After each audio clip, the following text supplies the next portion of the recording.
Sonya izona madambosa yakora mutu zvanga achionerwa achifunga kuti Pirikisi will not come out and give his side of the story. So now we've got side raZuwa ni side raPirikisi. Let me just read my first comments akatanga kutaurwa naPrince Pirikisi. Hana Prince Pirikisi, I want you to post every V11 you have on me now. It's a footage yacho. Why keep it? Post the police reports or give the case number. A narcissist ndiwewewe. Wakaruwa nani wewe, we never dated me and you. I've been quiet for so long, Ushinyepa Pano. Because I don't talk doesn't mean I'm stupid. Yearly you come here lying. You're so bitter to a level of lying and keeping up with lies. Me and you, we never dated. Arikuramba Zuwa. Not kekutanga, this was not the first time Zuwa achirambwa. Zuwa kamborambwa ku live ya Sismeli like 6 years ago or so. Mukanotarisa zvichiripo here but akamborambwa katatu akurambwa futi katatu kuti me and you we never dated iwewe. I feel like Pirikisi wanted to date Zuwa behind closed doors and Zuwa thought she's in love. Ndobva atanga kuda kuonererwa atanga kuzviona ari sawifi akatoona Pirikisi atori palavho futi akati panapa sezvo takugara tese Pirikisi achimboita achiuya panapa achita sei ane mhuri yes but atoo wangu. Zuwa anga akutozviona ari pane imwe level till akutozoona kuti aiwa murume uyu itori hurewo ndozvaari. And then moving on to my post ake hanzi naiye Pirikisi, obsession plus narcissism plus lies plus seeking validation plus character assassination kusanyara equals to all this bullshit talk for 6 years. Today I'm not going to keep quiet as I've done over the years. This will get me in trouble at work, but I'm done with the bullying. If you don't say my name, you don't get engagement on your post. When you feel like trending, you drop my name. A person who believes their lies is the most dangerous person under the sun. Say all that you are saying in my face on your live. Just post the damn V11s. Don't be threatening me with stuff I ain't done. Unlike you, I've got real V11s of you. Kunyara doesn't mean I'm stupid. If there's anyone I dated and I laid a finger on them, you take the little things you know about me and cook a whole pot of beans. I've never opened my mouth and said ndinemari. I'm poor.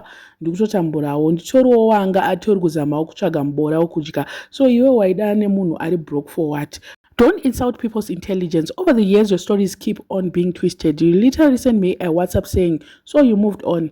You can't just move on and be with a girl. What's so special about her? And you further said you're going to trend. I'm going to paint your name black. You clearly knew I'm not about this social media gossip stuff. You targeted my workmates and colleagues in your rants.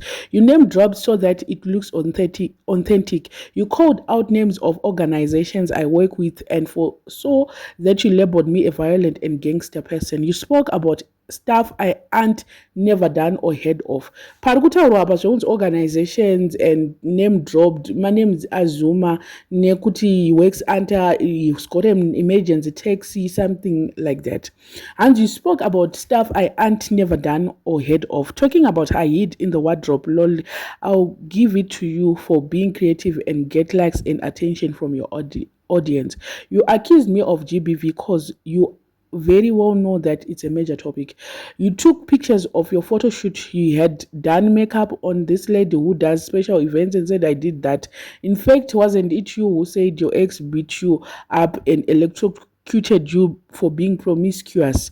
You have truth that you said your ex broke Ritone filler. I've literally stayed quiet thinking the obsession and character assassination would stop from you. This is literally cyberbullying. I've literally stayed quiet thinking the obsession and character assassination would stop from you.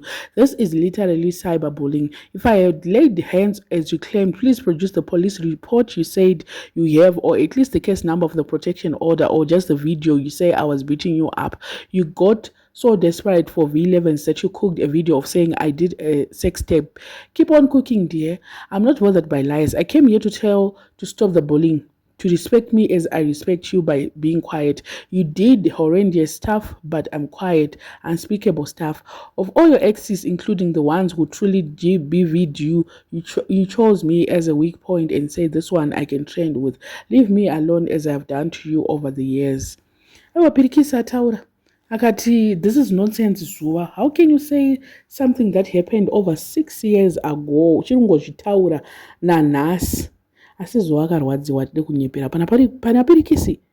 anga apinda nemwoyo zvese nenzara zvese akati Pirikisi ane mari, let me be friends, ane mafriends nana Zuma, let me just be close panapa. Dai akanyatsoita play cards well, dai Zoa pamwe Canada anenge asitomboriko izvezvi. Ariko kuna Pirikisi vachingomhanyidzana vachita sei, tichivhairirwa zvedu naZoa. But Zoa Pirikisi akabva amupinza mudhishi. By now dai paine maV11, I'm sure dai akaburitswa. Akamboti, I'm waiting for Tyra to give birth. Normally I told 2 years plus. I don't think she has any proof to prove anything. Probably zvakaitika, I'm not so sure, but proof chaiyo hapana. Pane vamwe vari kuti taigara padhuze naPirikisi. Pirikisi was very abusive and ameno. Handizi yangu ndozvikubudisa vamwe hanzi taingonzwa kuti Pirikisi is very abusive. And Zoa wacho akatoita zvekutopenga zvekutopinda muhospital kauyu. Muchirumimba akatotaura kuti dzakatomboita senge dzakutopenga paakarambana naiye Pirikisi. 6 years dzese Zoa achingoimba 1x. Ko ngaaimbe kababa vevana vake zvataura naPirikisi kuti was easy a weak point. Because abani haasati ambomutaura zvaanotaura Pirikisi izvi. Akarwadziwa shopa naPirikisi. But baba vevana vake vatova nema20 years vana vake but havataure. Pamwe Zoa rutsvaga mapapers, we will never know. Pamwe paari kutaura kuti your friends with Zuma, what, arida kuzoti she can't come to Africa. Pirikisi is a dangerous man. Amen. Pamwe ndo zvarikuda kutiraya kuda kuita. Amen. Let's just watch the space. Sezvo mapepa achinetsa kunze uku. She must have reported him for abuse. Kurohwa kuita sei, but she never did. Kunge aienjoya. Amen. I don't know why she didn't report all that. Maria paasvika pakutoenda Maria akutoda kutoenda kuchikoro kwao. Achatoenda kuri kugrade 1. Zoa achingotaura chete chaudza vamwe vanhu kuti veduwe nyaya Zoa yakatanga tiri vana vadiki, yakatanga tichiri kuchikoro. Zoa nanhasi achiri ngotaura nezvazvo. Veduweka heartbreak haizodi kudai because akamboramba kwasisimeli akaramba pajekerere, but the same person here ndewa achiri ngotaura. Chiko naiZoa. Rest Zoa, please stop doing this. Stop kuzvinyadzisira nevanhu ava. Yes, akataura Zoa last week akati zvoni Pirikisi anomurwadza nanhasi. She feels like akatokanganisa psychologically, akati ngaende for counseling zvipere. Asi Pirikisi azogona this time pauya ega akataura akati rega ndizvitaurire ndega nyaya dzangu. Zoa angakutoita senge akapenga ka ndiye ana joka yezvo Pirikisi azouya najoka akamukanda. Munhu wese takutongoti boy ko Pirikisi anenge achitoona zvake zvinenge zvichiitika. Zoa even said akadeactive like LinkedIn yake what akadeactivate accounts, which means kuti Zoa achiri kutarisa all that. Shame. I feel for her.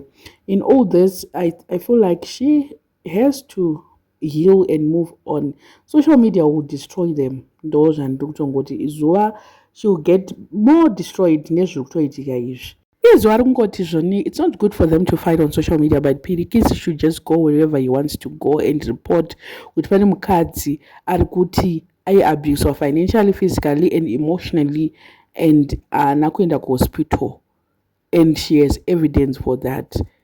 Not kuti ati hey, it's defamation of character, what ipo paine proof. Hanzi hakuna zvakadaro. Ngaaende to the relevant authorities or reporters Zoa toona kuti zvinoperera papi nyaya yacho iyoyo. I don't know what you guys think, but Zoa ndakutongomuzirawo tsitsi hangu kuti she's going through a lot.